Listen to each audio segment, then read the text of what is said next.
एक बंदरों का जंगल। एक दफ़ा का जिक्र है कि एक घने जंगल में बंदरों का एक कबीला आबाद था। ये जंगल फलों से भरा हुआ था और जगह जगह दरख्तों पर दाने आम, केले और अमरूद लटक रहे थे। बंदरों का ये कबीला हर वक्त खुश रहता था, खेलता था और अपने खाने का बंदोबस्त करता था। एक दिन सर्दियों के मौसम में जंगल में तेज हवाएं चलने लगी और दरख्तों की शाखें झूमने लगी और बंदरों ने सर्दी महसूस की।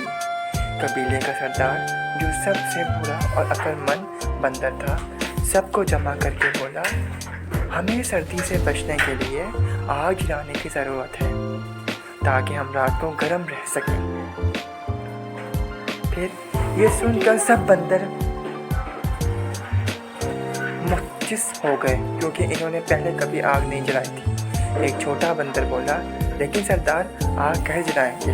सरदार ने जवाब दिया, हम लकड़ियाँ जमा करेंगे और 2 पत्थरों का रगड़ कर आग पैदा करेंगे। सब बंदर फौरन काम पर लग गए और जंगल से सूखी लकड़ियाँ जमा करने लगे। एक छोटा और शरारती बंदर एक झाड़ी के करीब पहुंचा तो इसने एक जुगनू को चमकते हुए देखा।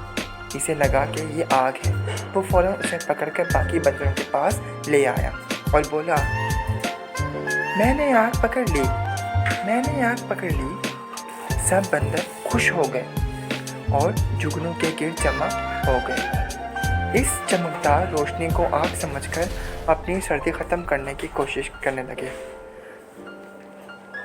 सरदार ने इन्हें समझाया, ये आग नहीं बल्कि एक जुगनू है। हमें अपनी अक्ल का इस्तेमाल करना होगा और आग खुद जलानी होगी। लेकिन कुछ बंदर इस बात पर हंसने लगे और जुगनू के गिर्द ही बैठे रहे। सरदार और कुछ समझदार बंदरों ने मेहनत की लकड़ियाँ जमा की, पत्थर रगड़ और आखिरकार आग जला ली। आग के गिर्द गर्मी महसूस होने लगी और बाकी बंदर भी जल्दी से आग के पास आ गए। सरदार ने कहा, ये दुनिया में अक्ल और मेहनत की अहमियत का सबक है।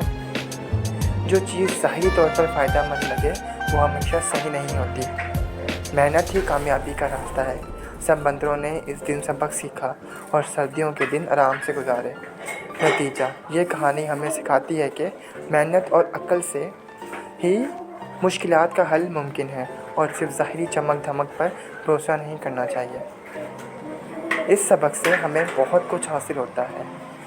था वो बंदरों का जंगल, लेकिन सबक इसने इंसानों को भी दिया। तो हमें चाहिए कि हमको सबको मिलजुल कर